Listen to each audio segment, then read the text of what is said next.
அனைவருக்கும் வணக்கம். இந்த வீடியோவில் ஓசிடி என்கிற எண்ணெய் சுழற்சி நோயை பற்றி பார்க்கலாங்க. முதல்ல ஓசிடி அதாவது எண்ணெய் சுழற்சி நோய்னா என்னங்க? ஷார்ட்டாக சொன்னோம்னா நம்ம மனசில் நமக்கே தெரியாமல் தொடர்ந்து ஏதாவது ஒரு எண்ணம் தோன்றிக்கொண்டே இருக்கும். அது தோன்றுனதோடு நிற்காமல் அந்த எண்ணத்தின்படி நம்மளை நடக்க சொல்லி கட்டாயப்படுத்தும். உதாரணத்துக்கு எடுத்துட்டோம்னா, ஒரு கையில் அழுக்கு இருக்கிற மாதிரி ஒரு ஃபீலிங் ஏற்படும். உடனே போய் அதை கழுவிடு, கழுவுலின்னா உனக்கு வாழ்க்கையில் ஏதாவது ஆபத்து வந்துடும், இல்லை நோய் வந்துடும், இல்லை வீட்டில் இருக்கிறவங்க யாராவது இறந்துருவாங்க, நீ கரெக்டாக கையை கழுவிக்கோ அப்படின்னு நம்மளை கட்டாயப்படுத்தும். அப்போ நம்மளால் அதை தவிர்க்க முடியாமல் அந்த கையை போய் கழுவுவோம். அதோடு விடாது, அந்த கையை கழுவுனதோடு விடாது. ஒரு தடவை கழுவியாச்சா சரி அந்த எண்ணெய் மறைஞ்சிருச்சு அப்படிங்கிற நிலைமையெல்லாம் இருக்காது. திரும்ப திரும்ப ஒரு 15 முறை கழுவிடு, ஒரு தடவை கழுவுனாலாம் சுத்தமாகாது, ஒரு 15 தடவை கழுவு அப்படின்னு சொல்லி கட்டாயப்படுத்து. இதுதாங்க மிக முக்கியமான உதாரணம். அதுக்கப்புறம் இது எப்படி வருது அப்படின்னு பார்த்தோம்னா 90% மரபு வழி நோய் தான், மரபு வழியில் தான் தோன்றுதுங்க. நாம் சிறு வயதிலிருந்தே மனதளவிலும் உடலளவிலும் ஆரோக்கியமாக வாழும் வரைக்கும் இந்த நோய் வெளிப்படுவதே இல்லை. அப்படி ஒரு நோய் நம்மளுக்கு இருக்குதுங்கிறதே நம்மளுக்கு தெரியாது. ஏன்னா நம்ம எல்லாமே எண்ணத்துலேயும் ஆரோக்கியமாக இருக்கிற மாதிரி தெரியும், உடம்புலையும் ஆரோக்கியமாக இருப்போம். ஆனால் காலப்போக்கில் இந்த நோய் முதல்ல எப்படி வெளிப்படுதுன்னா, நம்ம மனசு எப்போதும் தனித்து இயங்கிறதே இல்லை. ஏதாவது ஒரு பொருள் மீதோ அல்லது ஏதாவது ஒரு உயிர் மீதோ பற்றுக்கொண்டு தான் இருக்கும். அது தனித்து இயங்காது. எனவே நமது வாழ்க்கையில் சின்ன வயதிலிருந்தே மனசில் நம்ம நிறைய பதிவுகளை பதிய வச்சுருக்கிறோம். அந்த பதிவுகளில் நம்ம நல்ல பதிவுகள் நினச்சி வச்சுருக்கிறத வச்சு தான் சந்தோஷமான வாழ்க்கைன்னு நம்ம எடுத்துக்கிறோம். ஒரு புறத்தை மட்டும்தான் நம்ம பார்க்குறோம். ஆனால் நம்ம வாழ்க்கையில் எதிர்பாராமல் நடக்கும், நம்மை அதிர்ச்சியடைய வைக்கும் செயல்களே அந்த ஓசிடி வெளிப்படுவதற்கு முக்கிய காரணம். நம்ம எண்ணங்களின்படி இல்லாமல், நம் ஏற்கனவே பதிவு செஞ்சு வச்சிருக்கிற அந்த எண்ணங்களின், சந்தோஷமான எண்ணங்களின்படி இல்லாமல், ஒரு காதல் தோல்வியாக அல்லது ஒரு படிப்பில் ஃபெயிலாகிறது அல்லது நமக்கு பிரியமானவங்க யாராவது இறந்து போகிறது, இந்த மாதிரி மிக முக்கிய நிகழ்வுகளில் தான் நம்மளுக்கு மனசு தடுமாறி தன் பற்று வைத்திருந்த, அதாவது நம்மளுக்கு இதுதான் நம்ம வாழ்க்கை என்று நிர்ணயம் செய்து வச்சுருப்போம். அப்படி அந்த நிர்ணயம் செய்த வாழ்க்கையில் ஏதாவது பிரச்சனையோ இல்லை, அந்த வாழ்க்கையே இல்லாமல் போகிறது தான் நம்ம மன எண்ணங்களுக்கு எதிராக நடந்ததால் அந்த ஓசிடி வெளிப்படுதுங்க. நம்மை யாரும் புரிந்து கொள்ளவில்லை, நம்மை யாருமே நேசிக்கவில்லை என்ற உணர்வு முதலாக ஏற்படுகிறது. மனதில் மனபயம் ஏற்படுகிறது. அந்த மனபயம்தாங்க ஓசிடிக்கு முதல் அடி. நம் வாழ்வில் நடக்கும் கசப்பான சம்பவங்களினால் நம் மனசில் நமக்கு யாரும் இல்லை என்ற பய உணர்வும் தனித்து விடப்பட்ட மனநிலையும் வந்துடுது. இதனால் நம்ம என்ன பண்ணுறோன்னா, வெளிப்புற சமுதாய கட்டமைப்பில் உதவியை தேடினாலும் அவங்க நம்ம உணர்வுகளை அவ்வளவு எளிதில் யாரும் புரிந்து கொள்ளாத நிலை ஏற்படுகிறது. அப்படி மீறி புரிஞ்சுக்கிட்டாலும் ஏற்றுக்கொண்டு ஆதரிக்க யாரும் இல்லை என்ற பய உணர்வினால் நாம் எப்படி வாழப்போகிறோம் என்று வழி தெரியாமல் நம் மனசு அடுத்த கட்ட தனிமைத்தான் நாடும். இந்த இடத்தில் கவனிக்க வேண்டிய மிக முக்கிய விஷயம் என்னென்னா, ஓசிடி ஏற்பட்ட நபர்கள் தனிமையை நாடுவது அவர்களுக்குள் ஏற்பட்ட அந்த தனிமை அனாதை உணர்வு தான்.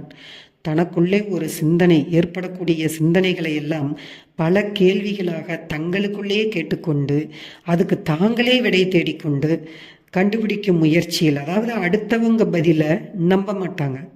அடுத்தவங்க இதுக்கு இதுதான் தீர்வுப்பா அப்படின்னு சொன்னாலும் அந்த ஓசிடி ஏற்பட்ட நபர்களுடைய மனசு நம்பாது.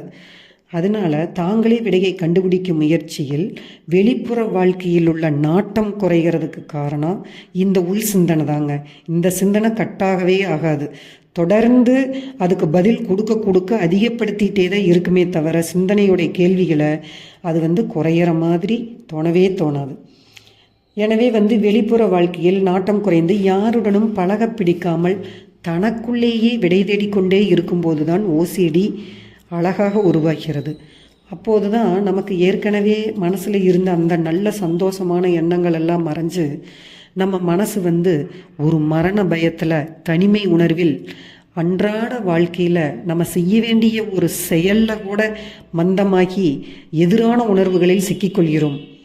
குளிக்கிறதுக்கு கஷ்டம், சாப்பிட்றதுக்கு கஷ்டம், யாரு கூட பழகிறதுக்கு ஒரு விருப்பம் இல்லை, எந்த ஒரு செயல்லையுமே நாட்டம் இல்லாமல் நம்ம சிக்கிக்கிறோம். இப்போ தாங்க ஒரு முக்கியமான நிகழ்வு. யார் மீதும் எதன் மீதும் அடுத்தவங்க மீது நம்பிக்கை குறைந்து வந்து கொண்டே இருக்கும். யார் மீது நம்பிக்கை ஏற்படாது. தனக்கு ஓசிடி ஏற்பட்ட நபர்களுக்கு தங்களையே தாங்கள் நம்ப மாட்டாங்க. அந்த நிலை ஏற்பட ஆரம்பித்து அவங்களுக்குள்ள இருக்கிற அந்த மனசு 2 பகுதிகளாக பிரிஞ்சு செயல்படுங்க. இது முக்கியமான விஷயம். மனசு 2 பகுதிகளாக பிரிஞ்சு செயல்படும். ஒன்று மரண பயமும் தனிமை கொண்ட மனமாகவும், இன்னொரு மனம் தெளிந்த புத்தியுடனும் கூடிய மனமாகவும் செயல்படும். இது 2க்கும் போராட்டங்க. இந்த 2ஓடைய போராட்டம் தான் ஓசிடி. இந்த ஓசிடியினால் பாதிக்கப்பட்ட நபர்கள் ஒரு மனது கேள்வி கேட்டுக்கொண்டே இருக்கும்ல. அதுக்கு அவங்க உள்ளிருந்தே விடை கொடுத்துட்டு இருப்பாங்க. வெளியே அவங்களுக்குள்ள நடக்கிற போராட்டம் வெளியில் இருக்கிற யாருக்குமே புரிஞ்சுக்கவும் முடியாது, அதை கேட்கவும் முடியாது. அதே சமயம் அவங்களுக்கு அந்த தனக்கு ஏற்படுற பதிலையே திருப்தி வராது. அடுத்தவங்க சொன்னால் திருப்தி வராது இருக்கிறது ஒரு பக்கம் ஏற்றுக்கலாம். ஆனால் தன்னுடைய பதிலிலேயே அவங்க திருப்தி அடையாமல் அவங்களோட செயல்பாடு சிந்தனையெல்லாம் மாற ஆரம்பிக்கிறது. தங்கள் மீது நம்பிக்கைகள் அந்த நிலைக்கு தள்ளப்படுறாங்க. வெளிநபர்களின் உதவியும் இல்லாமல் மீண்டும் நமக்கு ஏதாவது ஆகிவிடுமோ, இல்லை இப்படி நடந்துருமா, இல்லை நம்ம குடும்பத்தில் இருக்கிறவங்களுக்கு இப்படி ஆகிருமா, இல்லை இந்த உலகத்தில் இந்த மாதிரியெல்லாம் வந்துருமா என்று பல பய உணர்வுகள் ஆட்டி படைக்க இதிலிருந்து வெளிவர ஒரு வழியும் இல்லை என்னும் போதுதான் இயலாமையினால், இங்கே முக்கியமான விஷயம் ரொம்ப இயலாமை. அவங்களுக்கு இந்த சிந்தனையிலிருந்து விடுபட முடியாது. இதில் விடுபடுறதுக்கு அவங்க பதில் கொடுத்து பார்ப்பாங்க. ஆனால் அந்த சிந்தனையிலிருந்து விடுபடவே முடியாது. அப்போ இயலாமை ஏற்படும் நிலையில் அது கோப உணர்வாக வெளிப்படும். அந்த கோப உணர்வு தாங்க அவங்களுக்கு ரொம்ப கொடூரமாக இருக்கும். அந்த கோப உணர்வு அவங்க அந்த கோப உணர்வில் இருக்கிறாங்கங்கிறது வெளியில் இருக்கிற நபர்களுக்கோ அவர்களோட பழகிறவங்களுக்கு கூட கண்டுபிடிக்க முடியாது. அந்த அளவுக்கு அவங்களுக்கு உள் போராட்டத்தில் தான் கோப உணர்வில் இருப்பாங்க. ஆனால் அது தவறுன்னு அவங்களுக்கு இன்னொரு மனசு தெளிவாக சொல்லிகிட்டே இருக்குங்க.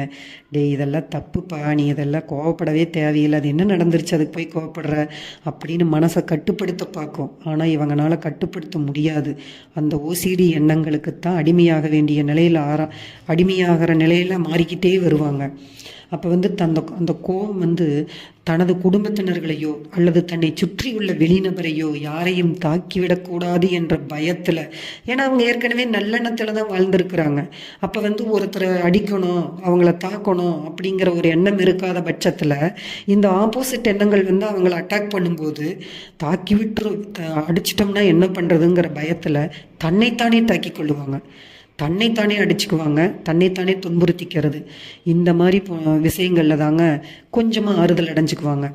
ஓசிடி ஏற்பட்டவர்கள் வெளியுலக போராளிகளை விட மனதளவில் போராளிகள் என்றே கூறலாம். பெரிய போராட்டமான நிலைமைங்க. அது வெளியில் இருக்கிறவங்களுக்கு அவ்வளவு ஈஸியாக புரிஞ்சுக்க முடியாது. இவ்வாறு தனிமை, மனபயம், அடுத்தது மரண பயம் என்று ஒவ்வொன்றாக உருவாகி ஓசிடி பரிணாம வளர்ச்சி அடைஞ்சிருதுங்க. அப்போ நாளடைவில் என்ன ஆகிருதுன்னா, ஓசிடி ஏற்பட்ட நபர்கள் தனக்குள்ளேயே பலவாறாக எச்சரிக்கையான கேள்விகளை, நமக்கு இப்படி வந்துட்டா நம்ம இப்படி பண்ணிக்கலாம், நமக்கு அப்படி ஆயிட்டா நம்ம அப்படி பண்ணிக்கலாம், இப்படி அவங்களுக்குள்ளேயே கேள்வியும் பதிலுமா மாறி மாறி போராடி எந்த பதில் கிடைச்சாலும் அதில் திருப்தியும் ஏற்படாமல் மனச்சோர்வடைஞ்சு எந்த செயலையும் அன்றாட செயல்களை கூட செய்ய முடியாதவங்களாகி ரொம்ப மனசோர்வில் சிக்கி தவிக்கிறாங்க. இதுதான் உண்மையான உண்மைங்க. அந்த மனசோர்வு வரும்போது குளிக்கலாம், இல்லை சாப்பிடலாம், இல்லை யாருக்கிட்டவாது பேசலாம், மனசுட்டு எந்த உணர்வுமே தோணாதுங்க. அவங்க வாட்டுக்கு அந்த உள் சிந்தனையில் மட்டுமே இருப்பாங்க. வெளியில் இருக்கிறவங்க பார்க்குறவங்களுக்கு என்னடா இவன் இவ்வளோ அமைதியாக ஊட்டச்சாத்திட்டு என்னடா பண்ணுறாங்க, எந்நேரம் படுத்தே கிடக்கிறானே அப்படின்னா மனசோர்வு தாங்காமல் ஆட்டோமேட்டிக்காக மனம் சோர்வடைஞ்சால் உடல் சோர்வடையும் இல்லை, அந்த உடல் சோர்வு உடம்பு கையாலாகத்தனமாகி அவங்க எந்நேரம் சோம்பேறி மாதிரி படுத்துகிட்டே இருப்பாங்க. வெளியில் இருக்கிறவங்க அதை புரிஞ்சுக்காம என்னடா சோம்பேறித்தனமாக இருக்கிற, போய் ஏதாவது ஒரு வேலை வெட்டிக்கு போ, அங்கே போ அப்படின்னு ஆணாகட்டும் பெண்ணாகட்டும் எல்லாத்தையும் திட்டுவாங்க. ஆனால் திட்டுனாலும் அவங்க அந்த கேட்குற நிலையிலையோ அதிலிருந்து இந்த கட்டத்திலிருந்து வெளியே வர நிலையிலையோ அவங்க தயாராகவே இல்லைங்க. இதில் ஒரு ஆச்சரியம் என்னென்னா, ஓசிடி நோய்க்கும் இந்த நவ கிரகங்களுக்கும் ஜாதகத்திற்கும் மிகுந்த தொடர்புள்ளது. ஆங்கில மருத்துவம் ஒரு வகையில் எனக்கு தெரிஞ்சு, அதாவது உங்கள் கருத்து எப்படின்னு எனக்கு தெரியல, என்னுடைய கருத்து பிரகாரம் ஆங்கில மருத்துவம் செஞ்சு 90% யாரும் குணமானவங்க குறைவுதாங்க. அது எந்த நேரம் வேணாலும் திரும்ப வர்றதுக்கு தான் வாய்ப்பு இருக்குது. அது முக்கியமாக க்யூர் ஆகிறது இல்லை. என்னுடைய இது கருத்து, தனிப்பட்ட கருத்து. அதனால ஜாதகத்தின் பிரகாரம் பார்த்தோம்னா இந்த கிரகங்கள்லேயே ராகு கேதுக்கள் தாங்க இந்த ஓசிடி நோய்க்கு ரொம்ப முக்கிய காரணம். இது உண்மைங்க.